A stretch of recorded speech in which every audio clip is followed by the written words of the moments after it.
ప్రార్థన చేసుకుందాం. మహాపరిశుద్ధుడైన తండ్రి, నజరేయుడైన యేసయ్య, నీకు వందనాలు చెల్లించుకుంటున్నాము నాయన. ఇదిగో ప్రభా, ఇంతవరకు పాటల ద్వారా నీ గొప్ప నామాన్ని మహింపరుచుకున్నారు, ఘనపరుచుకున్నారు. చదివిన లేఖన భాగంలో మీరున్నారు, ప్రార్థనలో మీరున్నారు. అందుని బట్టి కృతజ్ఞతాస్తులు చెల్లించుకుంటున్నాను.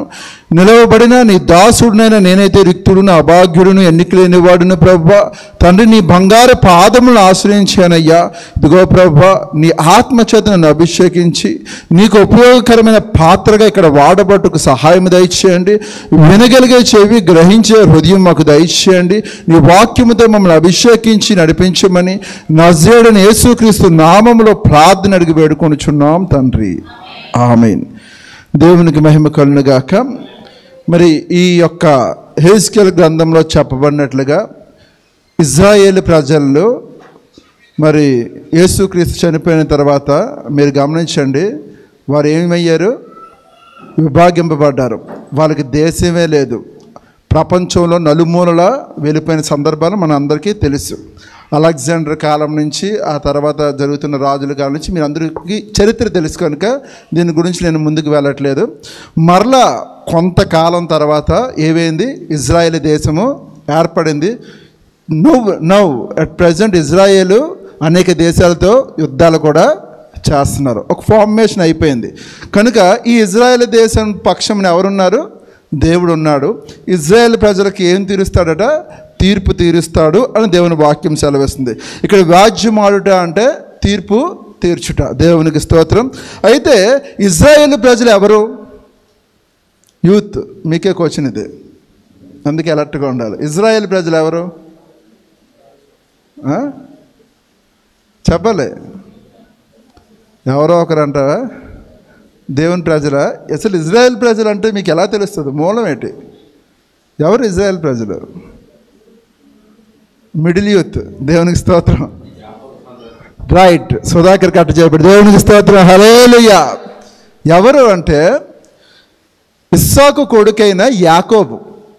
యాకోబు లోకం దృష్టిలోని, మనుషుల దృష్టిలో మోసగాడుగా ఉన్నప్పుడు మొట్టమొదటిగా యాకోబుని దేవుడు ఏమని పిలిచాడంటే ఇజ్రాయేలు అని పిలిచాడు. పేరు మార్చాడు. యాకోబు సంతతి 12 మంది బిడ్డలు. ఆ 12 మంది నుంచి ఇజ్రాయేల్ ప్రజలుగా ఏర్పడ్డారు. దేవునికి స్తోత్రం, హల్లెలూయా.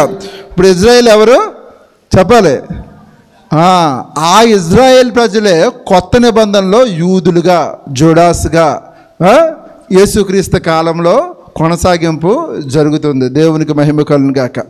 కనుక ఈ ఇజ్రాయేలులకు దేవుడు ఎప్పుడు తీర్పు తీరుస్తున్నాడట? ముందు చెప్పినప్పుడు మధ్యాకాశంలో అది అయిపోయింది కదా. ఇటు భూమి మీద 1000 ఏండ్ల పరిపాలనకు మధ్యలో ఏదైతే అన్ని జనులకు తీర్పు తీరుస్తాడో ఆ యెహోషాపాతు లోయలో, ఆ తర్వాత జడ్జిమెంట్ ఎవరికి ఉంటుంది? ఇజ్రాయేల్ ప్రజలకి ఉంటుంది. దేవునికి స్తోత్రం. కనుక ఈ రెండిటి పాలన మధ్యలో ఈ యొక్క తీర్పు ఉంటుంది. కనుక ఇందాక మీరు చదువుకున్నారు చూసావా, కీర్తనల 50 నుంచి 1 నుంచి 15 వచనాలు. ఈ లేఖనాలు మీరు చూసినట్లయితే దేవుడు ఏమంటున్నాడు? యెహోవా ఆజ్ఞించుచున్నాడు, తూర్పు దిక్కు మొదలుకొని పడమటి దిక్కు వరకు భూనివాసులందరినీ ఆయన పిలుచుచున్నాడు. ఇదంతా మీరు ఇంటి దగ్గర చదువుకోండి. కనుక ఇక్కడ నేను విషయం చెప్తున్నానంటే, ఇందాక చదువుకున్న యెహెజ్కేలు 20:35-36 వచనాల ప్రకారంగా అరణ్యములో అనగా అంటే ఇక్కడ అర్థం ఏంటంటే, ఎక్కడైతే మరి ధర్మశాస్త్రాన్ని ఇచ్చాడో దేవుడు, ఆ సీనాయి కొండ వద్దకి ఇజ్రాయేల్ ప్రజలందరినీ తీసుకొచ్చి అక్కడ తీర్పు తీరుస్తాడు. ఎక్కడ? సీనాయి కొండ దగ్గర ఇజ్రాయేల్ ప్రజలందరినీ తీసుకొచ్చి అక్కడ దేవుడు తీర్పు తీరుస్తాడు. ఇంకో విషయం ఏముంది? 20:37 ఏముంది? చేతి కర్ర కింద మిమ్మల్ని దాటించి నిబంధనకు లోపరిచెదను. ఈ యొక్క తీర్పు ఎటువంటిది అంటే, చేతి కర్ర కిందన దాటించడం అంటే అర్థం ఏమిటంటే, ఈ నిబంధన అనేది వ్యక్తిగతమైన నిబంధన. దీనికి ఎగ్జాంపుల్గా మనం ఒక ఎగ్జాంపుల్ మీకు చెప్పాలంటే ఎలా ఉంటుందంటే, మీరు టోల్ గేట్ చూసారు ఎప్పుడైనా? టోల్ గేట్ దగ్గర మన వెహికల్స్ ఎలాగెళ్తాయి? ఇష్టం వచ్చినట్టు వెళ్ళిపోతాయా? ఎలాగెళ్తాయి? ఒకదాని తర్వాత ఒకటి వెళ్తుంది. ఒక వెహికల్కి వాడు పాస్ ఇచ్చాక మనం అమౌంట్ పే చేశాక అది ఏమవుతుంది? వాడు గేట్ పైకి ఎత్తుతాడు, మన వెహికల్ అలాగే వెళ్ళిపోద్ది. దేవునికి స్తోత్రం. ఆ వాహనానికి పన్ను కట్టించుకుంటాడు. ఇప్పుడు దేవుని ఒక వాక్యం సెలవిస్తుంది, ఇజ్రాయేలు ప్రజలకట గొర్రెల కాపర్లు కూడా మందను లెక్కిస్తారట. మందను లెక్కించి గొర్రెల ద్వారం అని ఒక ద్వారం ఉంటుంది. ఈ ద్వారం ఎలాగుంటుందంటే ఒక గొర్రె వెళ్ళిపోయినంత ద్వారమే ఉంటుంది, 2 గొర్రెలు వెళ్ళడానికి అవ్వదు.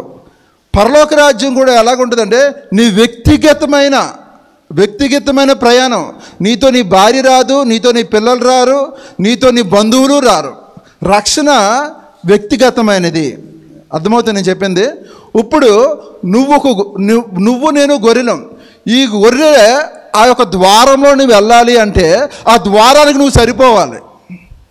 మీరు మిలిటరీ కోచింగ్ ఎప్పుడైనా చూసినప్పుడైతే, మిలిటరీకి వెళ్ళినప్పుడు మిలిటరీ ట్రైనింగ్లోని నేను గమనించి, ఇంత హైట్ ఉండాలి. అంత హైట్ కనుక తక్కువ ఉంటే ఏం చేస్తారు? రిజెక్ట్ చేస్తారు. అలాగే ఇన్ని యాక్టివిటీస్ ఉంటాయి, ఆ యాక్టివిటీస్లో ఉండాలి అని. నేను ఒక జాబ్కి వెళ్ళినప్పుడు నిజం చెప్తున్నాను, ఆ జాబ్లోని పైపులో నుంచి వెళ్ళి ఇన్స్పెక్షన్ చేయాలన్నమాట. దేంట్లోకి వెళ్ళాలి? ఒక పైప్లోకి వెళ్ళాలి. నన్ను రిజెక్ట్ అన్నారు. నేనే రిజెక్ట్ అయిపోతాను అనుకున్నాను. ఎందుకు అనుకున్నానంటే దూరితే రాలేకపోతే. ఆ పైపుకి పర్సనాలిటీ ఇంపార్టెంట్. లావుకుంటే ఆ ఉద్యోగానికి పనికిరాడు. అలాగే క్రీస్తు స్వరూపంలోనికి మనం రాకపోతే ఈ ద్వారంలో నుంచి మనం వెళ్ళాం. అందుకని యేసుక్రీస్తు వారు అంటారు, యోహాను సువార్త 10:8 చూడండి, చదవాలి. ఇది మీరు చదవాలి. యోహాను సువార్త 10:8 గొర్రెలు పోవు ద్వారము దేవునికి స్తోత్రం నేనే. హల్లెలూయా. ఏ పాస్టర్ గారు కానీ, ఏ ఎవాంజలిస్ట్ కానీ, ఏ పెద్ద రెవరెండ్లు కానీ మిమ్మల్ని రక్షించలేరు. గొర్రెలు పోవు ద్వారం ఎవరట? యేసయ్య మాత్రమే. మనకు మాదిరి యేసయ్యే. మనం యేసులాగా మారగలిగితే ఆ ద్వారంలో పోతాం. ఆ ద్వారం అట ఆయనే అంటాడు. మరొకరు ఎవరో వచ్చి నేను పెద్ద ప్రవక్తని, నాకు దర్శనం వచ్చింది అంటే ఆ దర్శనాన్ని మీరు పట్టుకోకండి. మీరు ఎవరిని పట్టుకోవాలి? ఆ మాటను కాదు, దేవుని మాటని, యేసయ్య మాటని, వాక్యం ఏం చెప్తుందో వాక్య ప్రకారంగా నువ్వు నడవాలంతే. వాక్యానికి 1 మీటర్ దాటి కూడా నువ్వు వెళ్ళకూడదు. మన మార్గం ఎవరు? మన ద్వారం ఎవరు? చెప్పాలి అందరూ. గొర్రెలు పోవు ద్వారము నేనే అని దేవుని వాక్యం సెలవిస్తుంది. అందుకని మలాకీ గ్రంథంలో కూడా 3వ అధ్యాయము 1 నుండి 6 వచనాలు మీరు చూస్తే అక్కడ దేవుని వాక్యం సెలవిస్తుంది. చూడండి, 3వ అధ్యాయము 1 నుంచి 6. ఇదిగో నాకు ముందుగా మార్గము సిద్ధపరచుటకై నేను నా దూతను పంపుచున్నాను. మీరు వెదుకుచున్న ప్రభువు అనగా మీరు కోరు నిబంధన. దేవునికి స్తోత్రం. హల్లెలూయా. ప్రభువును పంపిస్తాడని ప్రకటన మలాకీ గ్రంథంలో చెప్పబడుతుంది. మనం వెతుకుతున్నాం ప్రభువుని. మెస్సయ్య వస్తాడని యూదులు ఇప్పటికీ మెస్సయ్య వచ్చి వెళ్ళిపోవడం కూడా జరిగింది, కానీ ఇప్పటికీ చాలామంది నమ్మలేని స్థితిలో ఉన్నారు. ఆ యూదులకే ఇప్పుడు జరుగుతుంది. ఎక్కడ జరుగుద్ది? అప్పుడు జరుగుద్ది మాట ఈ తీర్పు. యూదులు వెతుకుతున్నారు, మెస్సయ్య వస్తాడని. మెస్సయ్యని ఆల్రెడీ దేవుడు ఏం చేశాడు? పంపించేశాడు. మీరు కోరు నిబంధన. ఆ నిబంధన ఏ నిబంధన? క్రొత్త నిబంధన. మనం ఇప్పుడు ఏ నిబంధనలో ఉన్నాం? క్రొత్త నిబంధనలో ఉన్నాం. దేవునికి స్తోత్రం. చూడండి, మీరు కోరు నిబంధన దూత తన ఆలయమునకు హఠాత్తుగా వచ్చును. ఇదిగో ఆయన వచ్చుచున్నాడని సైన్యములకు అధిపతికి యెహోవా సెలవిచ్చుచున్నాడు. దేవునికి స్తోత్రం.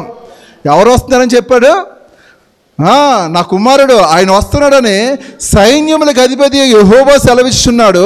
అయితే ఆయన వచ్చు దినమున ఎవరు సహింపగలరు? ఆయన అగుపడుగా ఎవరు ఓర్వగలరు? ఆయన కంసాలి అగ్ని వంటి వాడు, చాకలివాని సబ్బు వంటి వాడు, వెండిని శోధించి నిర్మూలము చేయవాడైనట్లు కూర్చుని ఉండును. లేవీయులు నీతిని అనుసరించి యెహోవాకు నైవేద్యములు చేయనట్లు వెండి బంగారములు నిర్మూలము చేయ రీతిని ఆయన వారిని నిర్మూలము చేయను. దేవునికి స్తోత్రం. ఈసారి యేసయ్య వస్తే ఇలాగ ఎత్తుకోడు, ఇలాగ ప్రేమించుడు, ఇలా ఇందుని ప్రాణం పెట్టడు. ఎటువంటి వాడట? అగ్ని వంటి వాడట, చాకలి సబ్బు వంటి వాడట. సమస్య లేదు మాట. ఈసారి ఆయన వచ్చినప్పుడు ఆయన ఇజ్రాయేలు ప్రజలు తీర్పు తీర్చినప్పుడు ఎలాగుంటుందంటే చాలా దారుణంగా ఉంటుంది. ఇంత ప్రేమ ఉండదు అప్పుడు. ఆయన అంతా పెట్టేశాడు, మనకి ప్రాణం పెట్టేశాడు, వాక్యాన్ని ఇచ్చాడు, సేవకులను ఇచ్చాడు, నీకు కావాల్సిన ఫెసిలిటీస్ ఇచ్చాడు. నీ భక్తి నువ్వు సాధకం చేయకపోతే ఇజ్రాయేలు ప్రజలకి ఎలాగుంటుందంటే అప్పుడు జరుగుద్ది. ఆయన చెప్తాడు, దేవునికి స్తోత్రం. అందుకని అదే మలాకి గ్రంథం 4వ అధ్యాయం 1వ వచనంలో ఉంటుంది. ఏమని ఉంటుంది? ఏలయనగా నియమింపబడిన దినము వచ్చుచున్నది, కొలిమి కాలునట్లది. కొలిమి అంటే ఏంటి తెలుసా? అగ్ని బాగా రాగజేస్తే ఎలాగుంటుంది అట్లా ఉంటుందట ఆ రోజు ఆ సీనాయి పర్వతం మీద. కొలిమి కాలునట్లది కాలును గర్విష్ఠులందరూ. గర్వం ఏంటి? ఎలా వస్తుంది గర్వం? మంచిగా వాక్యం తెలిసినోడు కూడా ఏమవుతుంది? ధనకర్ణ ఎవడు అంటాడు. చాలా ఆశ్చర్యం వేస్తుంది. ఎవరిని లెక్క చేయరు, వాళ్ళకి ఏమీ తగ్గకూడదు. క్రైస్తవుల్లోను యూదుల్లోను గర్విష్ఠులందరూ దుర్మార్గులందరూ కొయ్యి కాలువలే ఉందరు, వారిలో ఒకనికి వేరేనను చిగురేనను లేకుండా రాబో దినము అందరినీ కాల్చివేయనని సైన్యములకు అధిపతి యెహోవా సెలవిచ్చుచున్నాడు. దేవునికి స్తోత్రం.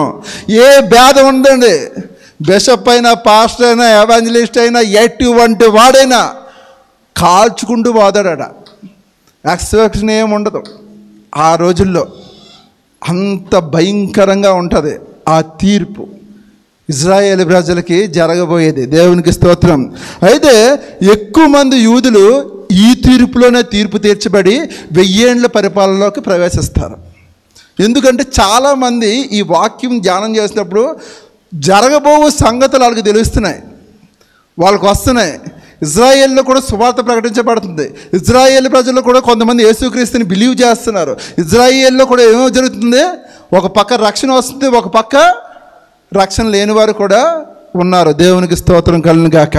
అందుకనే యెషయా గ్రంథంలోని యెషయా ప్రవక్త 59వ అధ్యాయం 20-21 వచనంలో చూసినట్లయితే ఆయన ఒక మాట అంటాడు. చూడండి, చదవాలి. ఇది సీయోను నొద్దకు యాకోబులో తిరుగుబాటు చేయుట మాని. ఏటట? యాకోబులో అంటే ఇజ్రాయేల్ ప్రజల్లో తిరుగుబాటు చేసేవాళ్ళు కొంతమంది ఉన్నారు. ఆనాడు ఉన్నారా లేరా? మోషే కాలంలో ఉన్నారా తిరుగుబాటు చేసేవాళ్ళు? ఎవరు? ఆ ప్రజలే. ఎవరు? 2 నిమిషాలు ఆగుదాం, ఆలోచించండి, పర్లేదు. హింట్ ఏమన్నా పని? భూమి నెల్ల విరిచి, దేవునికి స్తోత్రం, హల్లెలూయా, కరుణాపాలికి దేవుడి. కోరాహు ఒక సంతానం, కోరాహు యొక్క ప్రజలు. కానీ ఎవరు కాపాడబడ్డారు? కోరాహు కుమారులు 2 కాపాడబడ్డారు. దేవునికి తిరుగుబాటుతనం అప్పుడు ఉంది, ఇప్పుడు కూడా ఉంటుంది. అందుకని దేవుని వాక్యం సెలవేసింది. చూడండి అక్కడ, తిరుగుబాటు చేయడం మాని మల్లుకొనిన వారి యొద్దకు విమోచకుడు వచ్చును, ఇదే యెహోవా వాక్కు. దేవునికి స్తోత్రం. తిరుగుబాటుతనం మానేస్తారట చాలామంది ఇజ్రాయేల్ ప్రజల్లో. అంటున్నాడు, దేవుని వాక్యం సెలవిస్తుంది, నేను వారితో చే నిబంధన ఇది, నీ మీదనున్న నా ఆత్మయు నేను నీ నోట నుంచిన మాటలను నీ నోట నుండి, నీ పిల్లల నోటి నుండి, నీ పిల్లల పిల్లల నోటి నుండి ఈ కాలము మొదలుకొని ఎల్లప్పుడూ తొలగిపోవు అని యెహోవా సెలవిచ్చుచున్నాడు. దేవునికి స్తోత్రం, హల్లెలూయా. దేవుని వాక్యం సెలవిస్తుంది, తరతరములు అట ఆయన మాటలు ఎలా ఉంటాయట? నిలుస్తాయని వాక్యం సెలవిస్తుంది. ఇదే కొత్త నిబంధన గ్రంథంలో కూడా మీరు చూడండి, 11వ అధ్యాయం 25-26 వచనం చూడండి. రోమీయులు రాసిన పత్రిక 11:25-26.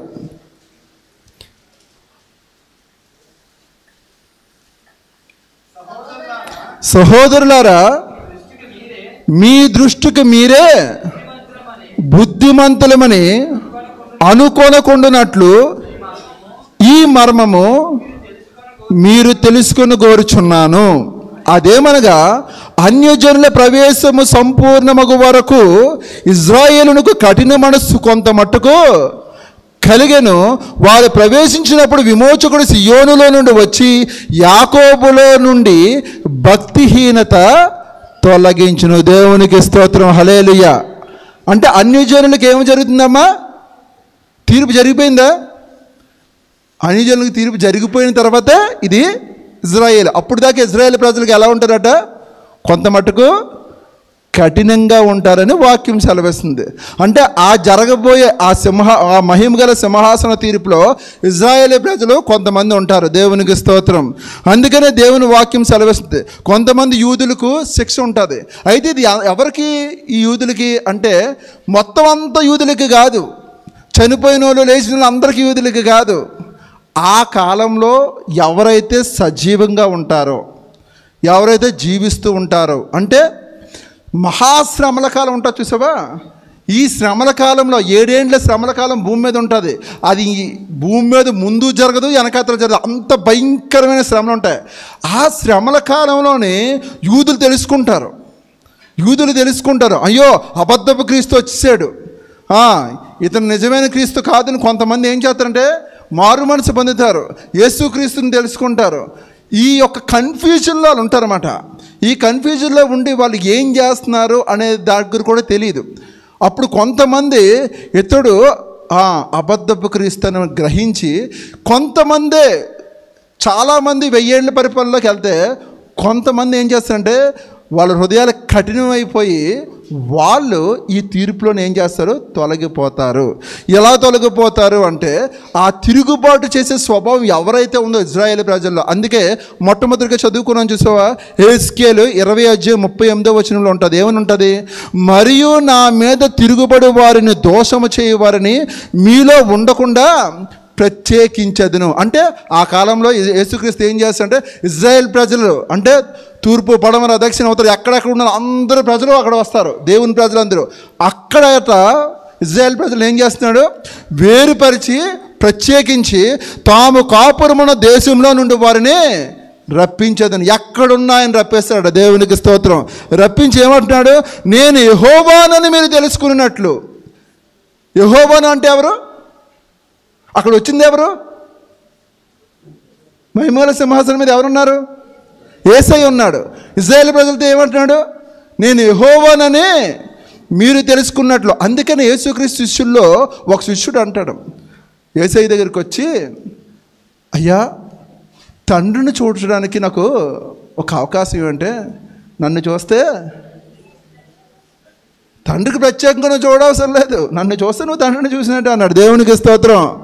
చాలామందికి అది నువ్వు దేవుడితో పోల్చుకుంటున్నావా అన్నట్టుగా ఉంది.